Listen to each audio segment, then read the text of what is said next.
Sunday Night Production. Bonjour à toutes et à tous, bienvenue dans cet épisode spécial du podcast Ultra Talk, puisque c'est le premier de la saison 6, mais je reçois également deux sportifs de trailer du team Altra, Théo Le Boudec et Dawa Sherpa. C'est parti. Bienvenue dans Ultra Talk. Je suis Arnaud Manzanini et chaque semaine, je me plonge dans des discussions captivantes avec des esprits audacieux pour vous lancer vous aussi dans des aventures hors du commun. Des sommets de l'ultra-trail aux routes infinies de l'ultracyclisme, de l'alpinisme aux horizons lointains de la voile, toutes les facettes du monde ultra sont explorées. C'est parti pour un nouvel épisode. Bonjour à toutes et à tous, bienvenue sur le podcast Ultra Talk pour ce 264e épisode, le premier de la saison 6, le premier également sous l'ère de Sunday Night Production, et puis cet épisode en collaboration avec Altra que nous remercions, un spécialiste de la chaussure running et trail. Et pour cet épisode exceptionnel justement, puisque nous sommes à Chamonix, j'ai la chance et l'honneur de recevoir deux ambassadeurs de la marque Altra, Théo Le Boudec et Dawa Sherpa. Bonjour à tous les deux, bienvenue. Salut. Je suis honoré de pouvoir vous rencontrer, c'est un grand plaisir en ce premier épisode justement de la saison 6. Avant de commencer dans notre discussion et dans notre échange, la première question que je pose traditionnellement, c'est est-ce que vous pouvez vous présenter s'il vous plaît ? Théo ? Merci. Alors moi c'est Théo Le Boudec, j'ai 22 ans, donc je suis athlète au sein du team Altra Running. Je suis breton. Comme le nom l'indique, presque. Un petit peu, ouais. Et voilà, donc c'est mon premier 100 miles et mon premier UTMB. Présenté comme le grand espoir du trail running français. Merci pour cette présentation. Et pour Dawa, la légende.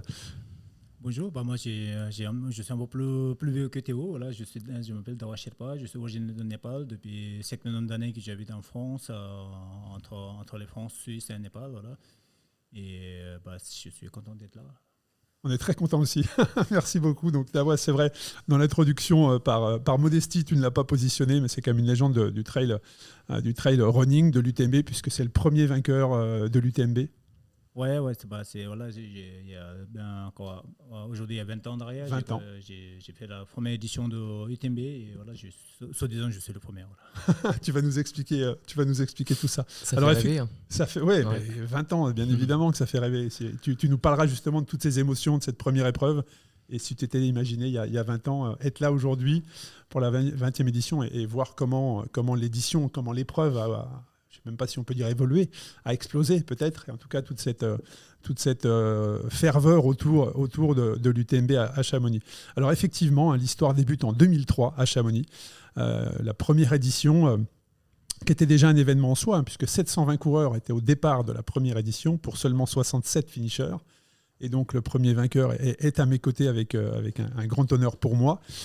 Et puis c'est devenu rapidement le but ultime de tout trailer. On vient des quatre coins du monde aujourd'hui. Il y a même des étrangers qui viennent s'installer des mois avant à Chamonix pour justement s'inspirer de l'ambiance. 6 ans après la première édition, les éditions étaient sold out en 6 minutes, en 8 minutes, ce qui était vraiment extraordinaire. Donc on est très heureux de pouvoir vous rencontrer à l'occasion des 20 ans de l'UTMB. Mais la première question vraiment pour rentrer dans la discussion que j'ai à vous poser, c'est qu'est-ce qui vous amène aujourd'hui alors Dawa, tu vas nous expliquer la première édition, mais pour toi Théo, qu'est-ce qui t'amène aujourd'hui à être au départ de la 20e édition de l'UTMB ? Comment tu as débuté le trail ? Comment c'est arrivé ? Qu'est-ce qui fait qu'aujourd'hui tu sois là ? Alors moi de base, j'ai fait 12 ans de football et j'ai vraiment commencé à me mettre à la course à pied donc durant le confinement. Donc ça a débuté sur le tapis de course, dans le garage familial. Où, tu avais droit au kilomètre autour du domicile ? Voilà, donc le matin le kilomètre et puis en fin de journée, on passait sur le tapis. Donc je voulais aider le personnel soignant. Donc j'avais ouvert une cagnotte en disant pour 1 euro récolté, je m'engageais à courir 1 kilomètre. La cagnotte a atteint 1 000 euros, donc j'allais pas courir 1000 km, mais pour marquer le coup, je m'étais dit je vais courir 100 km. Et c'est vrai que j'avais jamais couru plus de 30. Tu courais avant ça ? Tu faisais déjà des footings, des running ou Ouais, alors forcément, quand je jouais au foot, j'étais numéro 6. Donc, alors, j'étais pas le plus technique, mais j'étais l'un des plus endurants de l'équipe. Donc, j'aimais courir un petit peu partout. Ouais. C'est ça. Et donc, je courais le dimanche sur les courses locales donc avec mon père. Et c'est vraiment pendant le confinement, je me suis dit, j'ai envie de tourner la page, changer de sport. Et c'est vraiment là où ça a commencé, donc sur le tapis à la maison. Donc, après les 100 km, j'étais vraiment, vraiment bien. Et je me suis dit, il y a moyen d'exploiter quelque chose. Et donc c'est parti de là. Donc le confinement pour toi était un vrai virage Ouais. dans ta pratique sportive. Donc tu es sorti du confinement plus en forme peut-être C'est ça. qu'à l'entrée du confinement, comme beaucoup de sportifs d'ailleurs. Donc là où certains disent que pendant le confinement, on a perdu 1 an et demi, moi j'ai gagné 1 an et demi où j'ai vraiment retravaillé toutes les bases, la vitesse, l'endurance. Et donc l'objectif c'était un trail au Portugal, donc Transpénéda Gerês, Tout de suite derrière. tout de suite derrière, à la sortie du confinement. Et pendant ce confinement, c'était le trail qui t'enthousiasmait ou c'était, ça aurait pu être la route, ça aurait pu être le marathon, ce genre de choses. Qu'est-ce qui a fait que ça soit le trail qui arrive comme ça dans ta vie? Alors c'était le trail parce que habitant en Bretagne, j'habite en bord de mer et donc le GR34 c'est un Exactement. peu mon petit cocon là où je me sens bien. Quand j'ai besoin de sortir, de randonner, de marcher, c'était là où je partais. Et donc voilà, être dans la nature, tranquille, c'est vraiment moi ce qui me plaisait. Donc c'est pour ça que je me suis vraiment orienté sur le trail. Mais ça ne m'empêche pas de faire de la route à côté, de toucher vraiment à toutes les Bien sûr, disciplines. pour compléter ta du préparation. running. C'est ça. Mais entre justement le confinement, ce premier trail et aujourd'hui, on est à 48 heures du départ de l'UTMB. Quel a été le cheminement? Qu'est-ce qui t'a amené à être là aujourd'hui? Forcément, l'UTMB, Ça représente quoi pour toi? C'est The Course. Pour moi, comme je le disais, c'est plus qu'une aventure, c'est mon rêve. C'est là où j'ai découvert tous les plus grands, donc forcément Dawa. Donc pour moi, c'est vraiment un privilège d'être également présent avec lui aujourd'hui. Je pense également à Mathieu, donc tous les grands monsieur qui sont passés par là. Donc me savoir au départ de cette 20e édition, c'est waouh. Beaucoup d'humilité au départ. Ouais, beaucoup. Bon, Je pense que je vais vraiment être tout petit et je vais avoir des étoiles dans les yeux, tout simplement. Parce qu'en plus, j'ai la chance d'être dans le SAS Elite, donc être Ouais. aux côtés de ceux que Effectivement. j'admire au quotidien, que je suis sur les réseaux. Donc c'est dingue. Aujourd'hui, tu as ta place parce que tu es justement dans ce SAS, donc c'est nous que tu vas faire rêver, que tu vas emporter. Et pour Dawa, donc parle-nous justement, on l'a répété, hein, ça fait 20 ans, mais cette première édition, est-ce que tu te souviens de comment tu t'es inscrit il y a 20 ans à cette première édition? Parce qu'il y a 20 ans, il n'y avait pas les réseaux, on ne pouvait pas visualiser une épreuve comme aujourd'hui. Aujourd'hui, on suit le live. On va être des millions à suivre le live du départ et de l'épreuve à partir de vendredi. Mais il y a 20 ans, c'était pas du tout, c'était une autre histoire. Donc, est-ce que tu te souviens de ta première inscription? Pourquoi tu t'es inscrit sur la première édition de l'UTMB? Oui, parce que c'est vrai, il n'y a pas de réseau, mais à l'époque, en fait, c'était petit comité et je participais à quelques courses. Comme je suis arrivé de Népal, alors je suis allé tout de suite courir au trail de Gorge de Verdon. On est 250-300 personnes, c'est des grandes courses, un grand nombre de participants à l'époque. Et aujourd'hui, c'était comme c'était petite famille. Et j'ai eu participé à pas mal de courses dans le coin. À l'époque, Michel Politi courait aussi. Exactement. Et pour dire, entre guillemets, un parcours de UTMB, on a construit ensemble. Michel Politi, Vincent Delbar et puis quelques copains. Est-ce que le parcours a évolué d'année en année? L'année en année, oui, tout à fait. Ouais, parce qu'après, selon les météos, selon les décors de passage, d'heures de passage, tout ça, et ils ont modifié chaque année. Et pour cette raison-là, souvent les gens ils disent ouais, il y a un record de UTMB, mais pour moi, il n'y a aucun record parce que c'est pas le même parcours. Ouais, c'est une question justement que j'allais évoquer sur cette question de record. Hein. On se souvient de l'année passée, toute cette communication qui avait été faite autour du fameux record. Mais effectivement, si le parcours évolue d'année en année, il est difficile de comparer un temps par rapport à un autre. Même après, c'est le même parcours selon les météos, selon les météos. Quoi. Ça change beaucoup de choses. Pour moi, il n'y a aucun sens de le record. Voilà, comment je me suis inscrit, on a construit ensemble. Et puis à l'époque, personne ne savent où emballer, qui peut aller jusqu'à où. C'est là que les questions sont arrivées. Et Michel Politi, il a dit on va laisser la possibilité d'arrêter. On parle de Chamonix, mais ou Courmayeur ou Champé, selon leur forme physique, ils iront peuvent s'arrêter jusqu'à en fonction où. de leur Voilà. Et puis finalement, moi j'ai eu les chances de pouvoir aller jusqu'au bout. Voilà. Oui, effectivement, tu étais jusqu'au bout parce que tu étais le premier à franchir la ligne. Et est-ce que avec le recul comme ça, est-ce que tu pouvais imaginer que cette épreuve devienne ce qu'elle est aujourd'hui? Je savais que ça va changer. Comme il y a le potentiel, il y a les beautés du paysage, il y a aussi les mythiques de passer sur les trois pays. Et je savais que ça va changer en beau, mais je n'ai jamais pensé aussi ça va changer aussi radicalement et aussi grand. Voilà. Aujourd'hui, je sais que c'est rien à comparer par rapport à la première édition. Voilà. Ouais, comme tu l'as dit, hein, Théo, c'est The Course. Hein. C'est vrai qu'effectivement, tous les regards, tout le monde de l'Ultra Trail va être tourné sur Chamonix, hein, la ville et la région, au rythme de l'épreuve d'ailleurs. Mais justement, cette épreuve si particulière, comment est-ce qu'on la prépare? Comment, Théo, toi, est-ce que tu as changé des choses dans ta préparation pour être justement fin prêt au départ de l'UTMB vendredi? Qu'est-ce que ça a changé pour toi? Alors de base, normalement, j'aurais dû être au départ de la TDS. J'avais mon dossard pour la TDS et j'ai remporté une course by UTMB.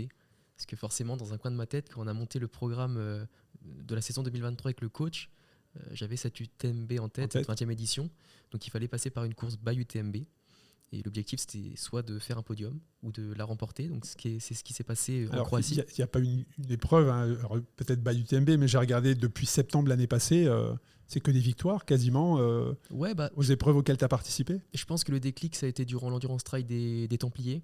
C'est vraiment là où je me suis rendu compte que j'avais peut-être un potentiel à développer. Donc j'ai vraiment préparé cette course avec attention. Donc j'étais étudiant sur Millau, en licence tourisme sport nature.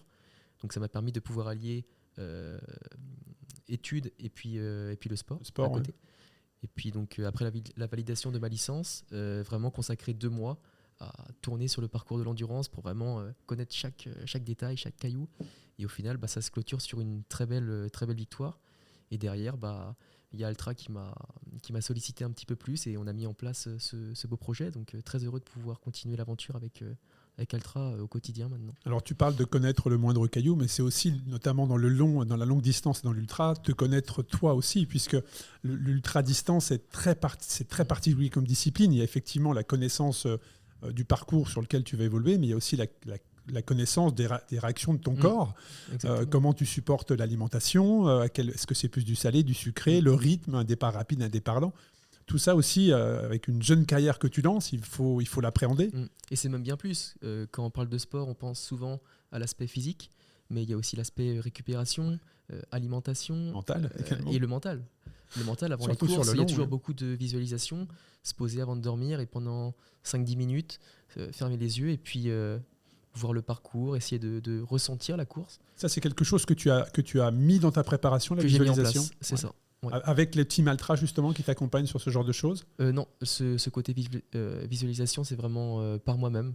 J'ai travaillé tout seul, donc par moment, ça peut être par le biais de vidéos, mais surtout le soir avant de dormir où je suis plus calme, où je travaille sur la respiration, mais également sur vraiment visualiser le parcours. Par exemple, j'ai été faire la reconnaissance de l'UTMB en 4 jours, donc ça permet vraiment de prendre ses repères, prendre ses marques, et derrière, vraiment visualiser. C'est très très intéressant de nous décrire un petit peu comment tu abordes cette préparation qui est toute nouvelle, surtout sur cette distance pour toi. Et pour toi, Dawa, avec ton expérience, avec le recul, quels conseils tu peux donner justement dans l'approche d'une épreuve comme celle-ci, dans les automatismes qu'il faut modifier dans sa préparation?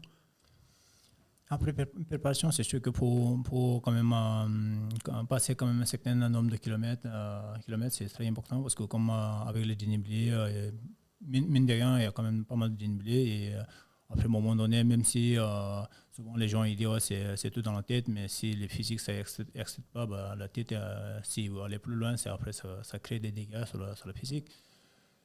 Après, deuxièmement, faut pas faire embarquer par la foule ou par l'euphorie, tu veux dire? Voilà, par l'euphorie, parce que souvent il y a au ravitaillement, au départ, tout ça, il y a tellement de monde, les gens ils grillent beaucoup d'énergie là parce que tout le monde crie derrière et les gens ils vont accélérer plus que notre capacité et à ce moment-là, on laisse beaucoup d'énergie et ces énergies, il faut récupérer, ça prend beaucoup de temps et on a la peine à la course, des fois on n'arrive même pas à récupérer. Moi, je suis resté, si je parle de moi, pendant la course, je suis resté moi-même, qui que ce soit autour de la sentier, même si les gens qui encouragent, crient derrière, poliment, je salue ou je fais un petit sourire, mais je ne vais pas avancer ma vitesse parce qu'il y a quelqu'un qui crie derrière. Voilà, c'est un mélange de préparation mentale, de visualisation de ce que tu nous décris. Exactement.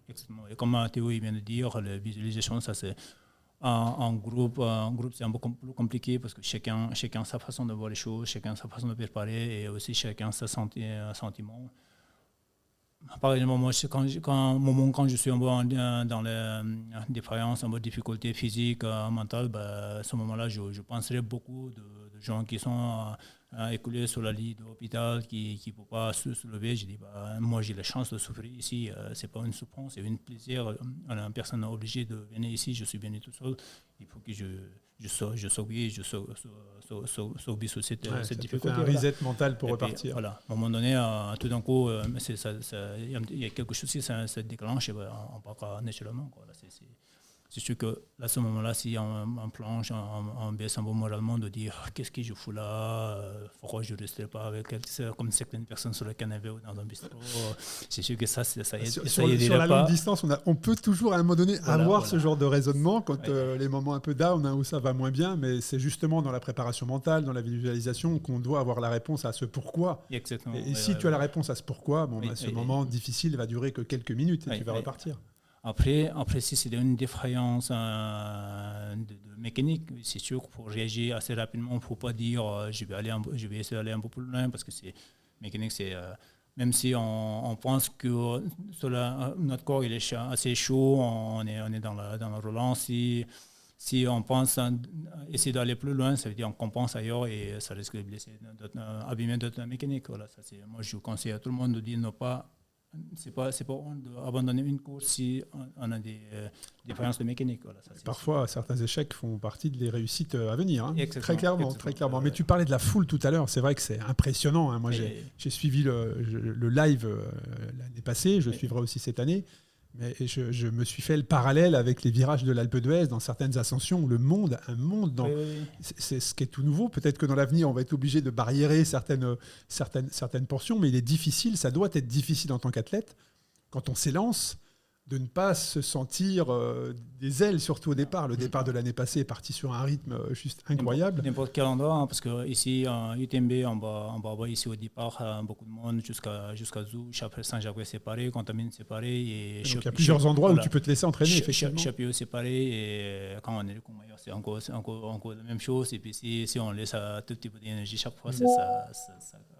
Donc c'est quoi la clé alors c'est quoi la clé selon toi? C'est la concentration qui est extrêmement difficile à garder sur du long en plus. Essayer d'être plus zen possible et puis plus concentré. Même au ravitaillement, de dire avant d'arriver au ravitaillement, de penser qu'est-ce que je vais manger. Et puis faut pas quand on arrive là-bas qu'on essaie de chercher est-ce que je vais manger ça ou pas. Faut pas tout réfléchir. Rester dans sa stratégie d'alimentation. Dans ses stratégies, surtout. Il y a quelque chose qu'on aime bien manger selon les météos, selon les chaleurs, froid, tout ça l'alimentation ça varie parce que régulièrement les gens ils posent des questions qu'est-ce que tu manges, qu'est-ce que tu manges dans la course.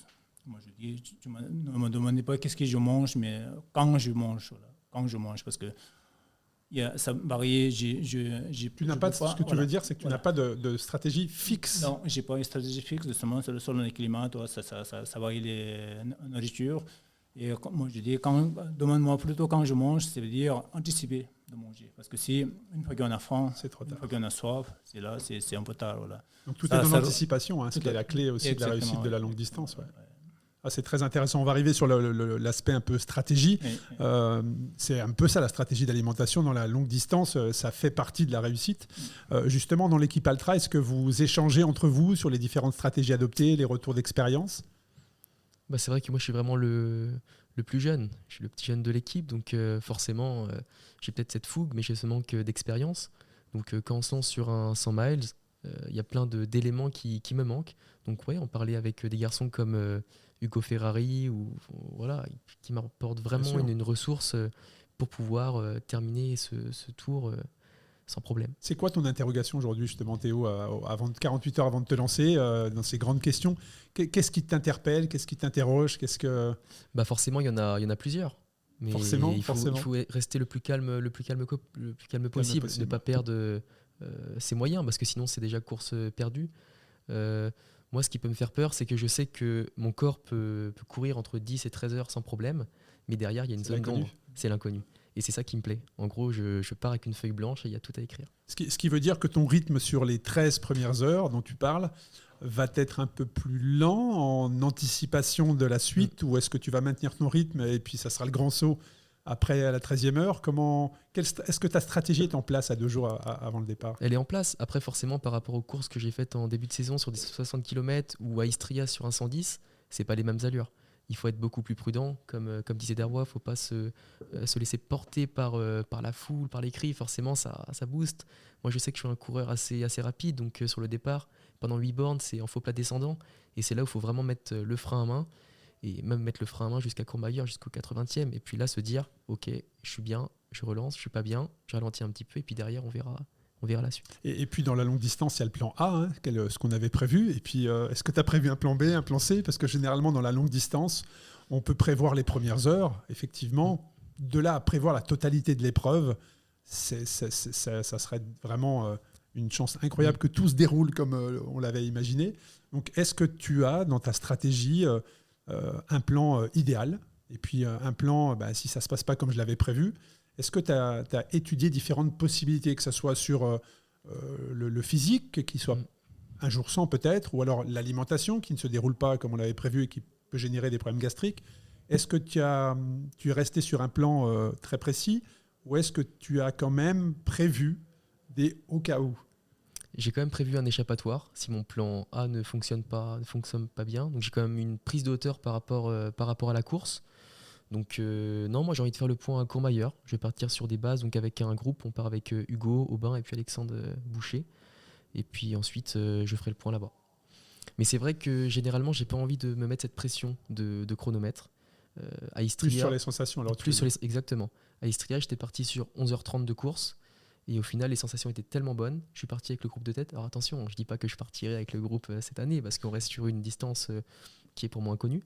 Mais au final, à Istria, ça se termine en 9h55. Donc ça prouve que, voilà, avec la forme du jour, il peut vraiment se passer de belles surprises. Bon, ça va être intéressant à suivre. Et Darrois, est-ce que tu as peut-être des anecdotes sur des changements de stratégie de course, ou toi-même des stratégies particulières que tu as voulu tester, qui ont fonctionné ou pas, mais est-ce que tu as des anecdotes sur ça justement, sur des stratégies par le passé que tu as pu adopter ou modifier pour telle ou telle raison en cours d'épreuve?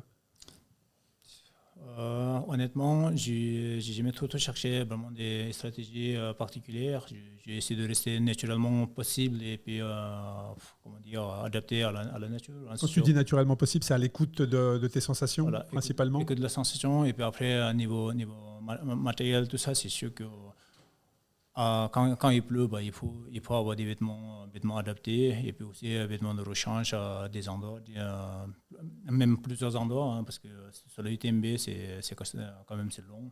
Et si on doit courir avec des vêtements mouillés, après c'est là qu'on va avoir un petit mot de vente, plusieurs choses. Si je dois raconter une anecdote, c'est nous, comme on partait ici, vous partez même heure, c'est sûr. On est levé de jour dans le Grand Col Ferré, et dans le Grand Col Ferré, un matin, il y avait une bise qui souffle très, très fort. Alors c'est extrêmement fort. Tous les matins, c'est jusqu'à la folie, on a essayé de mettre tout ce qui est en bout, même. Des fois, j'ai emprunté des vêtements sur le parcours avec des ravitailleurs, des polaires, des gants, les bonnets, tout ce qu'on a trouvé. On a essayé tellement tu avais froid. Ouais, on a essayé de mettre parce que ça ne réchauffe pas, parce que nous, on est déjà, ça commence à fatiguer, et on ne court pas très très vite là-bas. On est bien trottiné, c'est déjà pas mal. Et en trottinant, ça ne chauffe pas avec les froids. Et c'est très important. Voilà, j'ai emprunté des vêtements sur le parcours. Voilà. Au vol. Et c'est vrai qu'on parle de stratégie, mais la météo est également très importante dans la longue distance. Même s'il fait beau temps, il fait très froid dans la vallée de Col Ferré. Dans le Grand Col Ferré, comme ça fait une couloir, il y avait des bises qui soufflaient assez fort. Donc c'est vrai que stratégie, il faut checker la météo. Alors j'imagine que dans l'équipe, vous avez déjà probablement étudié les différents possibilités météo à partir de vendredi soir, ce qui a un impact sur le textile. Donc, ce qui veut dire, tu parlais tout à l'heure, avant qu'on ouvre les micros, Théo, de préparation de sacs. Ce qui veut dire que là, c'est pareil, vous préparez plusieurs sacs dans lesquels vous pouvez mettre de l'alimentation, ce genre de choses, mais aussi du textile. Ouais. Donc, il y a plusieurs possibilités. Ou est-ce que vous mettez tout en vous disant, comme ça, j'aurai le choix au cas où? Ou est-ce que vous faites le tri quand même avant, dans le cadre de la préparation? Alors, généralement, c'est surtout des doublons. On va avoir par exemple, donc les sacs, c'est dans chaque point de ravitaillement. et avoir plusieurs paires de gants, plusieurs bonnets. Comme ça, si sur un tronçon de course, le bonnet prend l'eau, et ben voilà, on peut le changer, en mettre un neuf, un sec. Et voilà, vraiment éviter l'hypothermie et puis d'avoir froid surtout. Donc, toute une question d'anticipation, toute une question d'anticipation, d'expérience, de partage avec l'équipe et justement sur la stratégie, puisque tu l'as dit, il y a la possibilité de déposer des sacs, donc la possibilité aussi d'échanger avec les personnes qui font partie de l'équipe, de ton encadrement. Et est-ce que là, tu es un coureur à l'écoute d'un conseil extérieur ou d'un changement de stratégie, ou tu es un coureur qui reste dans ta bulle et qui ne veut pas forcément qu'on lui parle sur les ravitaillements? Alors c'est vrai que c'est pas évident, parce que là je vais te dire oui. Parce que ça peut avoir un impact très important sur la suite. Mais en course, tu es beaucoup moins lucide. C'est pour ça que parfois un conseil extérieur, toute une question en fait de paramétrage et de deal avec l'encadrement. Après, j'ai envie de te dire que oui, moi j'arrive à m'ouvrir pendant les zones de ravitaillement. Je vais prendre l'exemple d'Istria, où au kilomètre 80, je suis à moitié en hippo, je suis en contact avec Elio Fumo, donc on joue vraiment à la première place. Et c'est Nicolas Martin, donc vice-champion du monde de trail, qui me fait l'assistance. Et puis il trouve le bon mot, la bonne phrase. Et je sors du ravitaillement requinqué. Et puis Elio, qui était à 5 minutes devant, je le reprends dans la bosse. Et puis derrière, je termine tout seul. Alors c'était quoi cette expression? Est-ce que tu peux nous la partager? C'était quoi le déclic? Qu'est-ce qui a résonné en toi? Le déclic, je suis arrivé au ravitaillement, j'étais vraiment un fantôme. Et puis il m'a dit... Tu as dit une semi-hippo, une demi-hippo. C'est quoi une demi-hippo? Tu commençais à sentir les... je commençais à avoir des étoiles dans les yeux, j'avais plus d'eau, j'arrivais plus à m'alimenter. Et quand le cerveau veut plus, il faut essayer de se forcer. Mais quand tu es tout seul et que tu es un petit peu borné, c'est pas évident. Et Nicolas m'a dit si, il faut que tu manges. Et c'est aujourd'hui que tu vas écrire ta propre légende. Et cette phrase, j'ai eu des frissons et puis c'est reparti. Peut-être qu'on en reparlera dans 20 ans. Peut-être qu'on en reparlera dans 20 ans. Et pour toi, est-ce qu'il y avait des conseils extérieurs qui étaient possibles, ou est-ce qu'il y a 20 ans, les règlements étaient peut-être différents, peut-être qu'il ne pouvait pas y avoir pas de ravitaillement, mais d'équipes qui pouvaient intervenir, des membres de ton équipe sur le parcours. Quelle est la relation que tu as avec ton équipe dans un ultra-trail et au moment justement de ces moments décisifs comme tu l'as si bien décrit? Alors, à l'époque, c'était beaucoup plus facile parce qu'il y a ma femme qui suit tout le long du parcours. Chaque ravitaillement, elle est là et elle ramène tout ce qu'on a besoin de manger, comme soupe chaude, de thé. Elle sait parfaitement ce qui te convient. Voilà. Nous, on prépare après à chaque fois vraiment des alimentations très techniques. On a essayé de manger le plus naturellement possible. J'ai mangé beaucoup de riz avec des salés, des pimentés, des pâtes de pommes de terre. On a fait des boulettes de pommes de terre pour même porter un petit peu avec nous. Parce que sur le parcours, c'est vrai qu'à force de manger sucré, à un moment donné, on n'a plus envie de manger sucré. Au niveau gastrique, c'est compliqué. Voilà, ça peut être compliqué. Surtout s'il fait chaud, à un moment donné, ça passe plus. À ce moment-là, moi, personnellement, je parle personnellement, je demande pas de manger piment parce que moi, à un moment donné, quand je suis fatigué, j'ai besoin de manger piment assez fort. Alors, c'est quand je mange du piment, ça active le sang et je peux partir tout simplement. Là. Si je donne un exemple sur la Grande Raid de la Réunion, à 25 km de l'arrivée, j'étais vraiment fatigué. J'étais avec Antoine Guillon et j'ai dit Antoine, tu fais ta course à Antoine, moi je vais rester au ravitaillement à peu près 1 heure et je reviendrai après. J'étais entre guillemets, vraiment, j'ai fait un coup de chaleur et j'étais pas bien. Je suis allé au ravitaillement, j'ai demandé une soupe et puis la soupe, il était bon, soupe de compost, il a fait comme pour tout le monde, c'était pas mal, il est bien salé, mais il n'y a pas de piment. Alors j'ai demandé, vous n'avez pas un piment? Réunionnais, il dit, oh, puis ici, piment. J'ai même engueulé, j'ai dit, vous n'avez pas honte de dire l'île de la Réunion, il n'y a pas de piment dans le jardin, vous n'avez pas de piment? J'ai dit, il y avait une personne, il a parti évidemment dans le jardin, il a ramené le piment rouge, j'ai mangé 2 piments rouges avec un bol de soupe, là, je suis parti. On a aujourd'hui le secret de la réussite de Dawa, c'est le piment, voilà. Après, je ne demande pas de manger à tout le monde, ça, c'est sûr que si vous n'êtes pas habitué, ça va.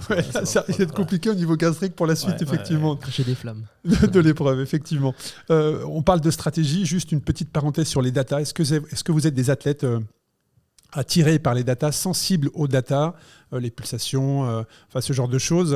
Moi, je viens du monde du cyclisme, donc on parle beaucoup de puissance, ce qu'on peut pas faire dans le trail. Mais est-ce que vous êtes sensible aux datas? Est-ce que vous surveillez vos battements, votre état de forme avec des bracelets connectés, ce genre de choses, ou pas du tout? Vous êtes vraiment sur le feeling?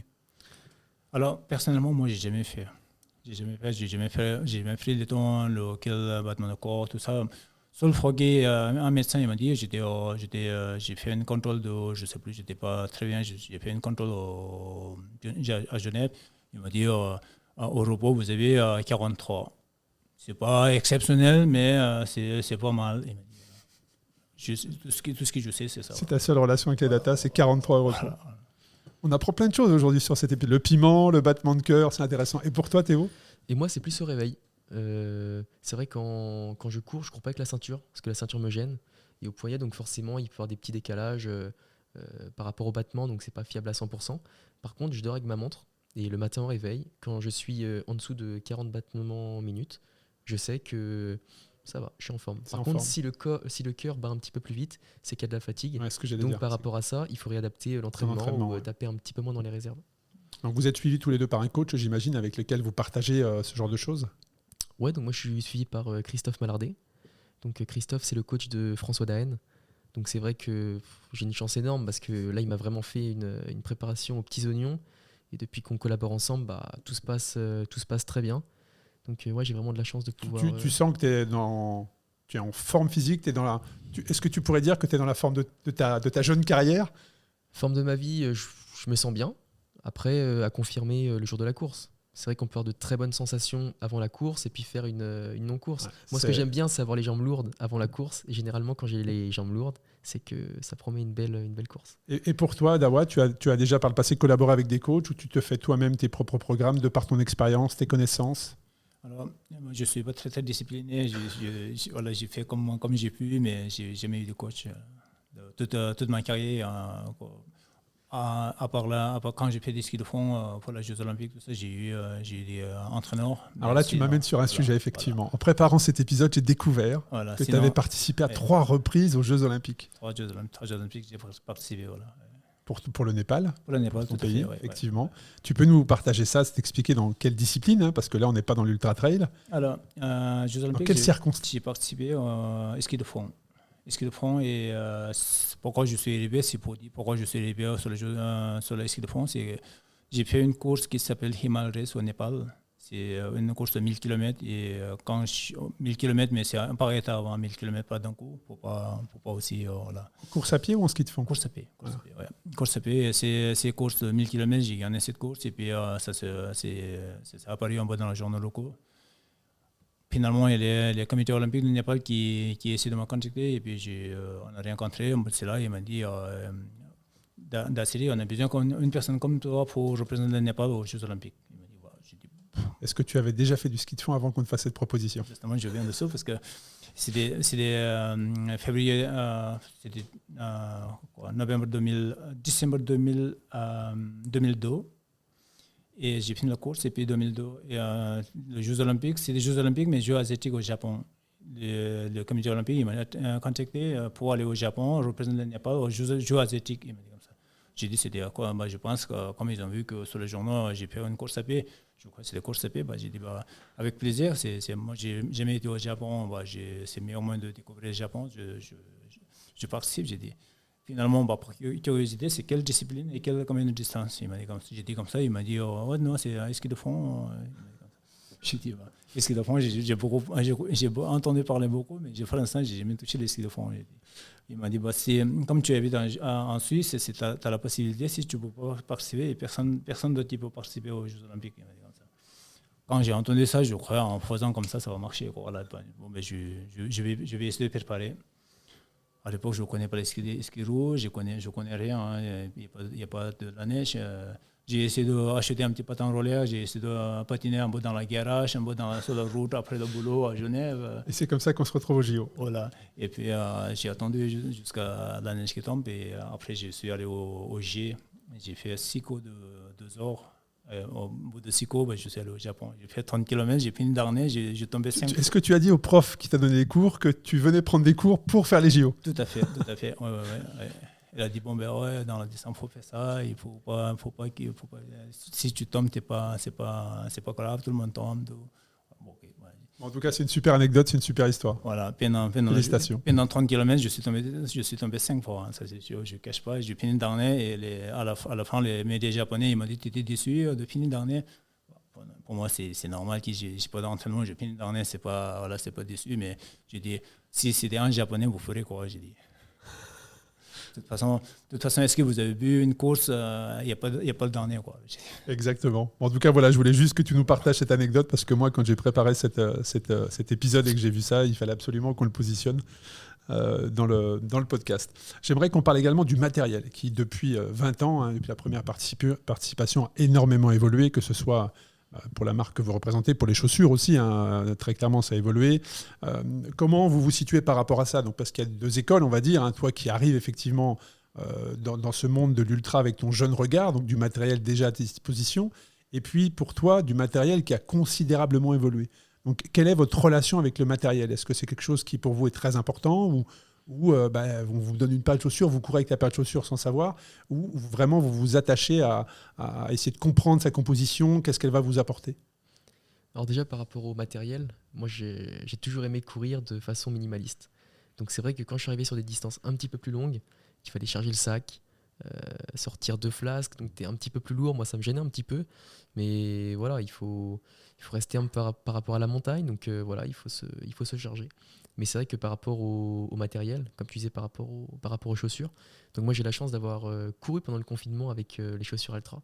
Donc j'ai eu ce délai de temps de pouvoir L'adaptation. Ouais. Voilà, c'est ça. Et quand Altra m'a contacté, c'était vraiment le top parce que je n'ai pas été forcé en fait à porter les chaussures. Ouais. J'étais déjà très bien dedans, donc mais oui, c'est très très important. Et est-ce que tu penses que l'évolution du matériel, et là ça peut être une question qui surtout s'adresse à toi, Dawa, est-ce que tu penses que l'évolution du matériel a un impact sur la discipline, sur le développement de la discipline? Ah, c'est clair. Ouais, parce que si je reviens 2003, à l'entour de 2003, c'est sûr que depuis la syllabe jusqu'à chaussette, c'est des cotons. On a couru avec ça. C'est sûr qu'il n'y a pas de bouillon, il n'y a rien, mais quand il y a l'humidité, on court avec. Quoi, là. Et aujourd'hui, c'est sûr que les matériels, c'est le jour et la nuit. Il y a tellement de légèreté, tellement de niveau respiration. Et après, même des fois, si c'est pas trop léger, il faut vraiment aller en haute montagne parce que c'est sûr que, comme je dis, dans le grand col ferré, si on a un KV léger, ça va pas chauffer. C'est probablement avoir faut pas hésiter de porter presque un petit gilet polaire ou gilet doudoune. C'est vrai qu'à le textile, il y a les chaussures qui ont énormément évolué, il y a le textile, il y a les sacs d'hydratation qui n'existaient pas avant, il y a les bâtons qui sont également très présents. Est-ce que toi, dès le départ, tu as eu tous ces équipements ou est-ce que la manière de pratiquer a évolué au fil du temps et tu t'es adapté avec ce qu'il y avait? Après, c'est sûr qu'on on essaie de chercher toujours des performances, hein, ça c'est clair. Quand il y a quelque chose qui est bien, on va essayer de chercher ça. Pour améliorer la pratique. On va choisir les moins bien, hein. Même par curiosité.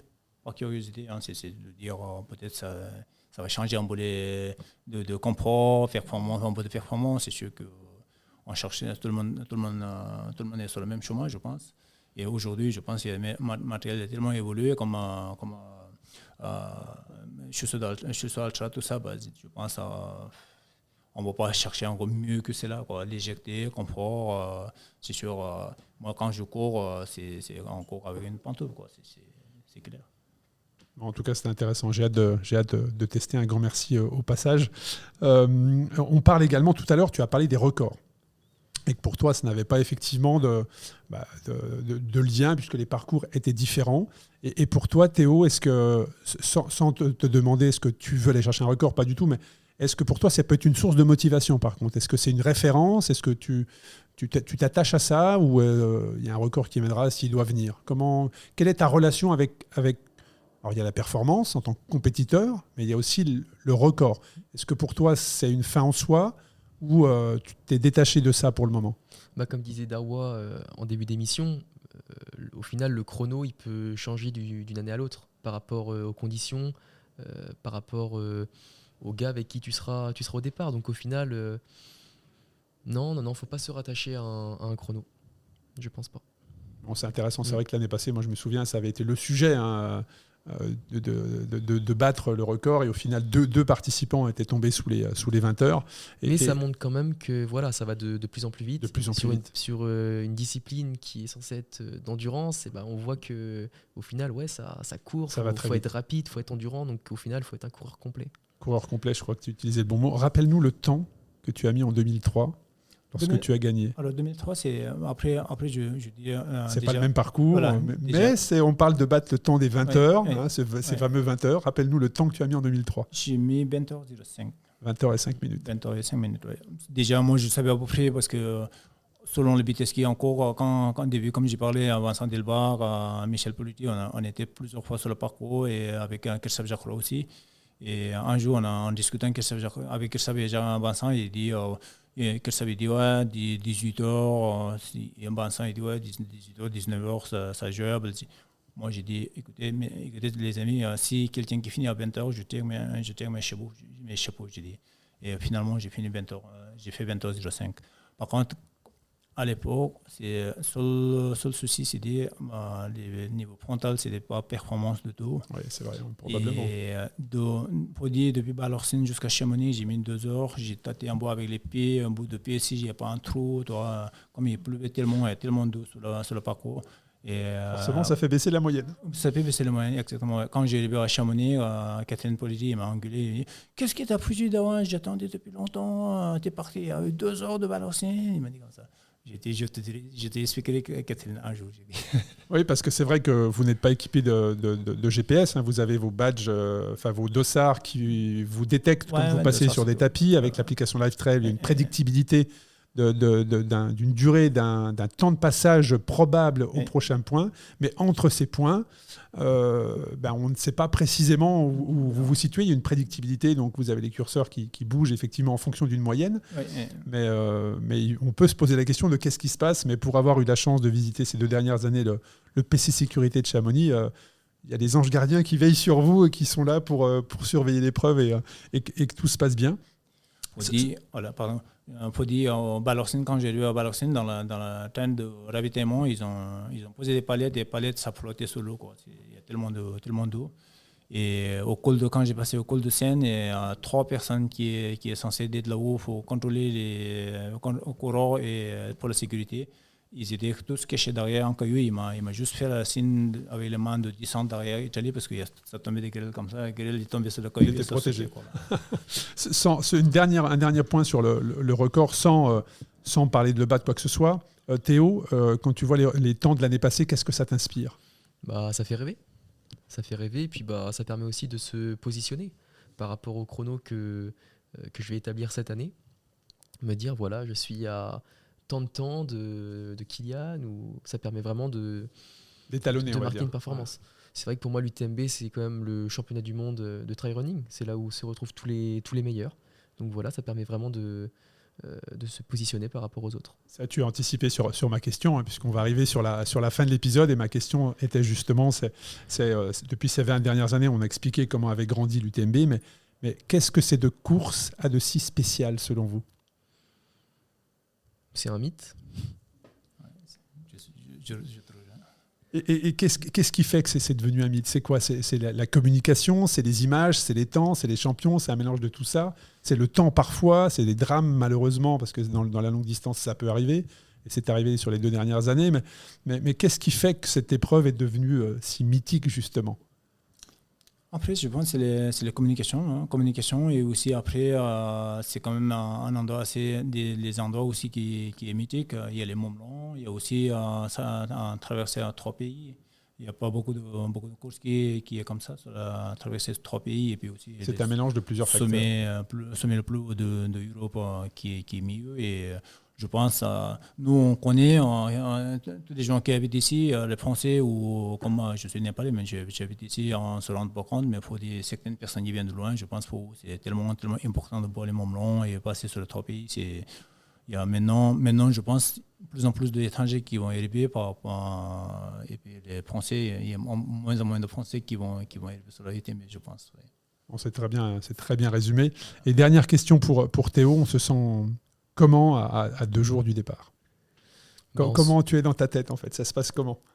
C'est vrai que je suis très excité parce que c'est vraiment mon premier UTMB. Je suis arrivé sur Chamonix début de semaine, donc avec le village, être avec les partenaires, avec Altra, donc c'est trop cool. Donc la pression commence à monter gentiment. Parce que là, tu dégages beaucoup de sérénité, hein, beaucoup de calme, mais parfois, à l'intérieur, ça peut être la tempête, tu vois. Ouais, donc. mais c'est vrai, c'est parce que c'est l'image que je renvoie, mais c'est vrai qu'au fond de moi, là, on va terminer l'interview et puis je vais aller me poser à l'hôtel, je vais me souffler, me remettre dans ma bulle, écouter un petit peu de musique.